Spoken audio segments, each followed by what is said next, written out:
Okay. All right, I apologize for the delay, but we're on the way.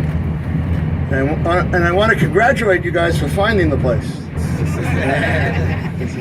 That's where I was having trouble. Anyway, no.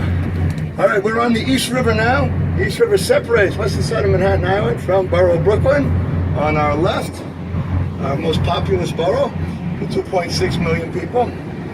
And we're going under the Manhattan Bridge, which is the third bridge built across the East River, completed in 1909. And I call the Manhattan Bridge the Workhorse Bridge because it can handle several subway lines, trucks, cars, buses, people, and bicycles.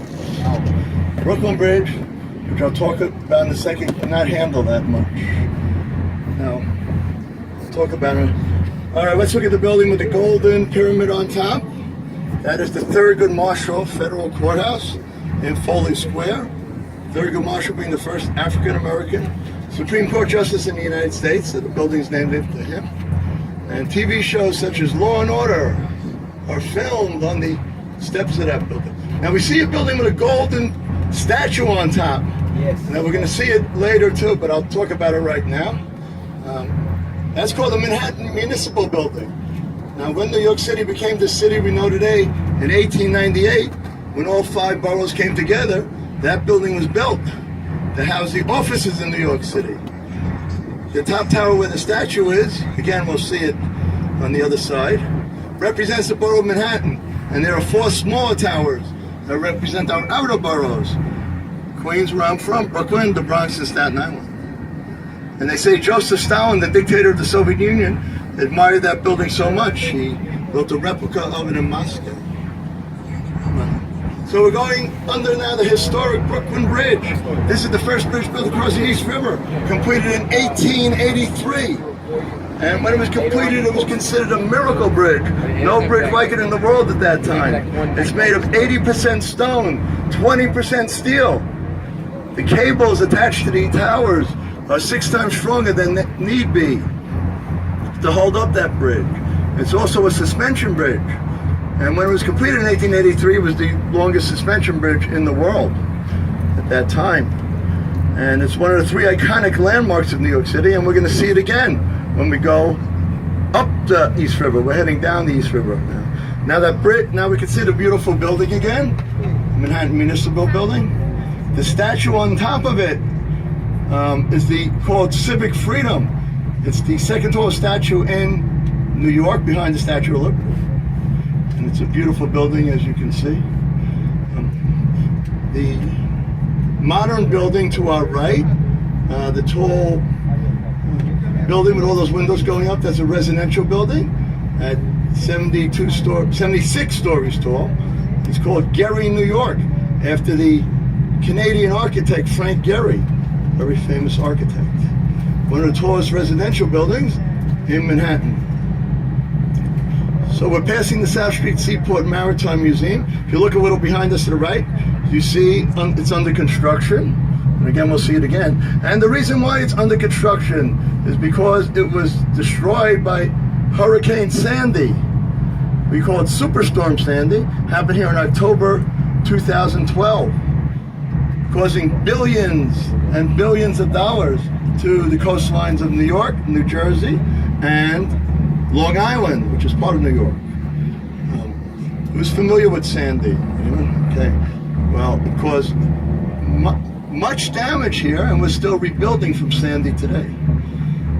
Subway tunnels here in Lower Manhattan were flooded with over 8 feet of salt water, virtually destroying them.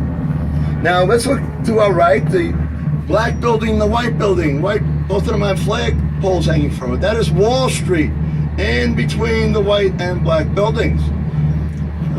Now, historic Wall Street was the northern boundary of New York City when the Dutch and British were here in the 1600s.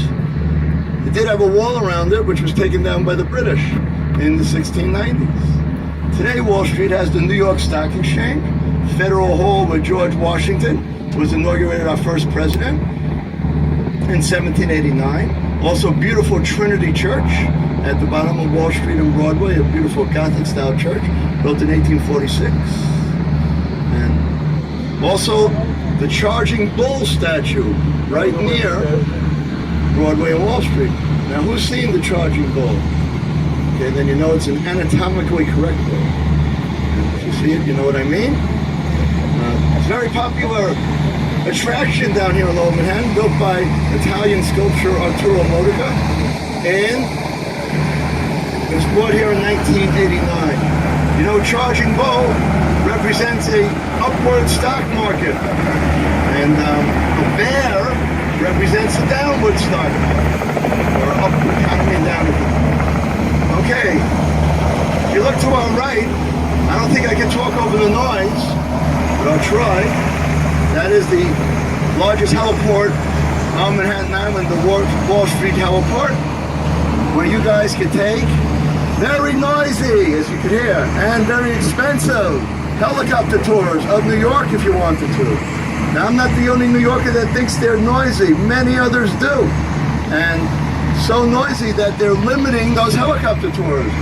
For example, I believe tomorrow, Sunday, there are no helicopter tours, when there used to be on Sunday, but no longer. Also, that's where President Obama lands when he visits us in New York, in 3 identical helicopters. And that's for security reasons. So no one knows which helicopter the president is flying.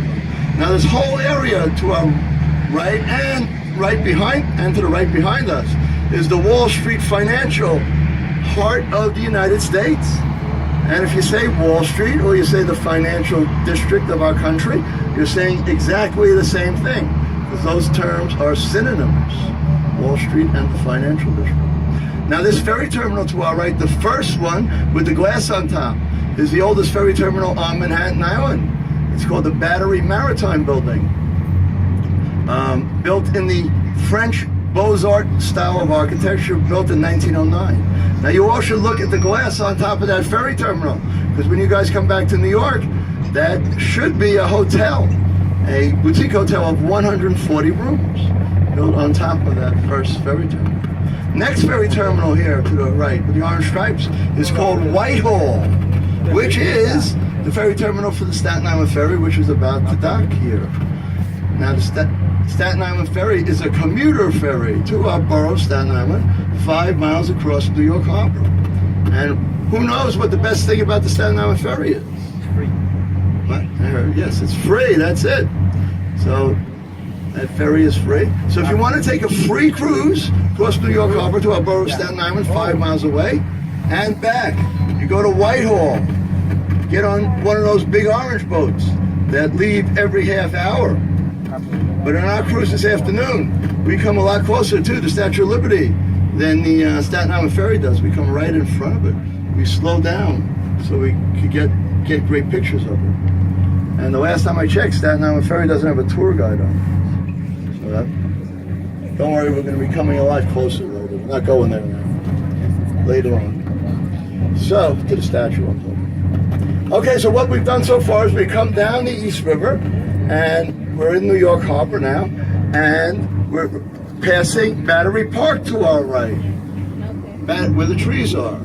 Battery Park, the lowest point on Manhattan Island. You could call it the welcome mat of Manhattan Island. And in Battery Park, if we look ahead of us on the right, we see a round brick building with the American flag flying from it.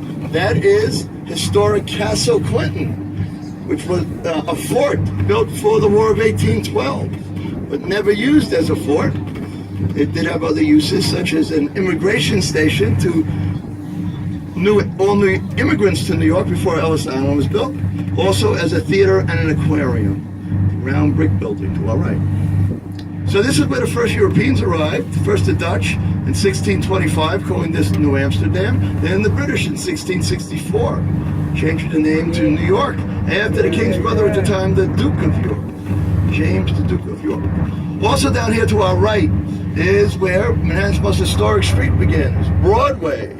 Broadway was a Native American trail before the European settlers arrived in the 1600s. Broadway also the longest street on Manhattan Island, going over 13 miles from down here, Battery Park, to Upper Manhattan and beyond. And also Broadway, the only street that runs in a diagonal through the borough of Manhattan. All other streets above 14th Street run in straight lines. because they follow a grid system, which was established in Manhattan in 1811. So it should be pretty easy for you guys to get around Manhattan above 14th Street. Just follow the grid. But below 14th Street, that's another story. Much more difficult to get around. The oldest part of Manhattan down there. There is no grid in Lower Manhattan. So what we, okay.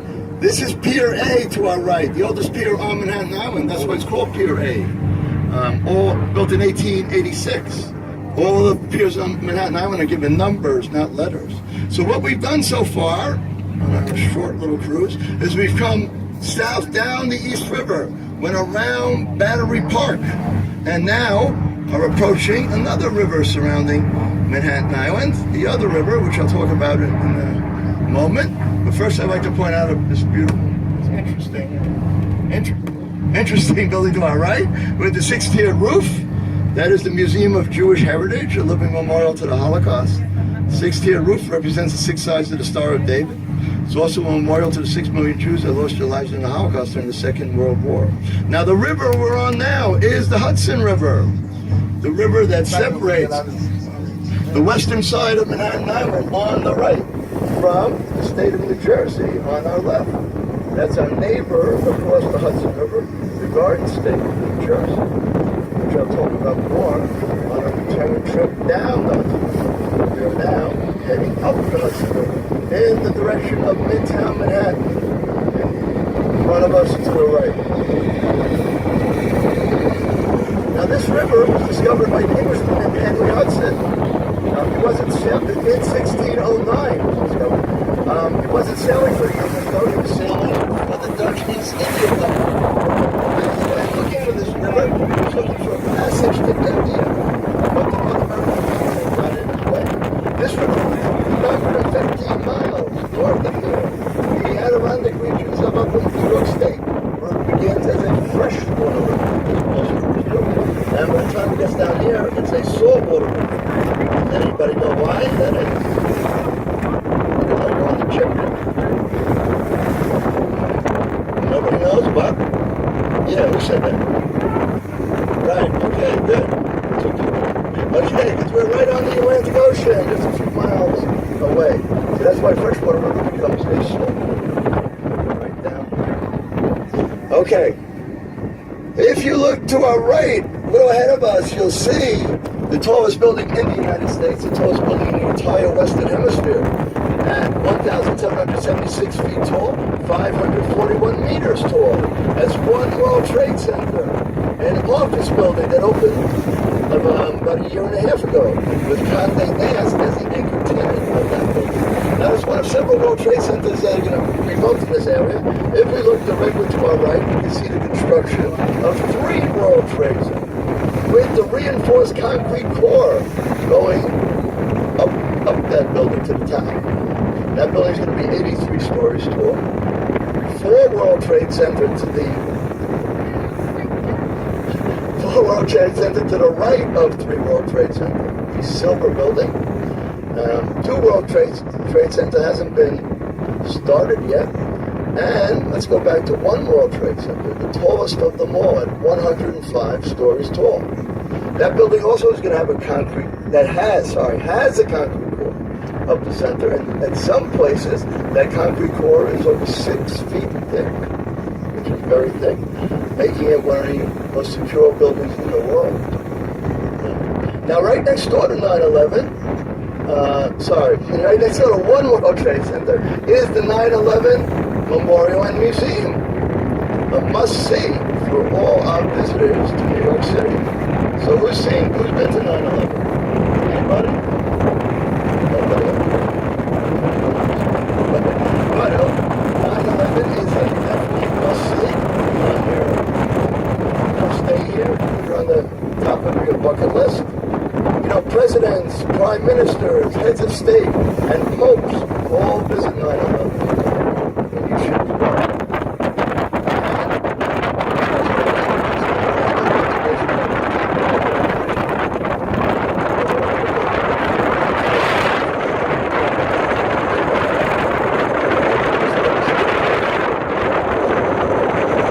Okay, you see the skyline. Turns us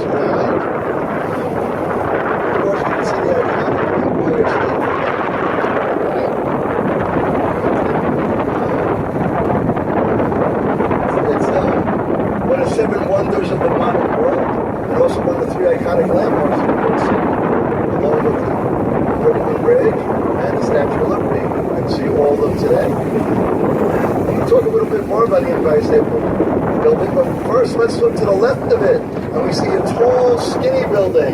There, that is the tallest residential building in North America. It's 96 stories tall, 432 Park Avenue at 56th Street and Park Avenue. The penthouse on top of that building recently sold for $130 million. Yeah, pocket change, right? Now, so I'd like to talk a little bit more about the Empire State Building. You know, the thing that amazes me most about it was how long it took to build. Only took a little over 1 year to build. A little over 12 months to build that tremendous 102-story structure. 4.5 floors were built every single week till it was completed. It was the tallest building in the world for over 70 years. Guess I'm still not here. For over 40 years. Tallest building in the world for over 40 years, till the early 1970s.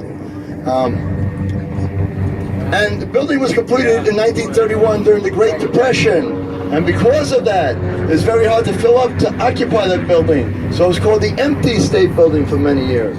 Because you couldn't fill it up. It took 20 years after it was built, in 1950, to finally fill up that building and make it profitable. Look. It's going to be on both sides. We're turning around. Yeah. Whatever. Okay.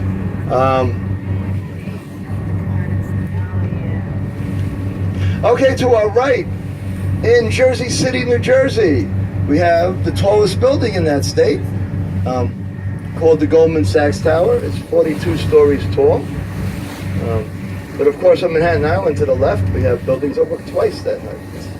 And Jersey City, a very built-up, revitalized area of the state, especially here along the Hudson River. Now, many people that live in Jersey City work in Manhattan, and they get from one side of the river to the other by either ferry, and we can see a ferry to our left behind us, or train tunnels or car tunnels underneath the Hudson River. The clock to our right, a little behind us, is the Colgate clock, which was on top of the Colgate Palmolive building until that building was demolished in 1985. The clock was refurbished.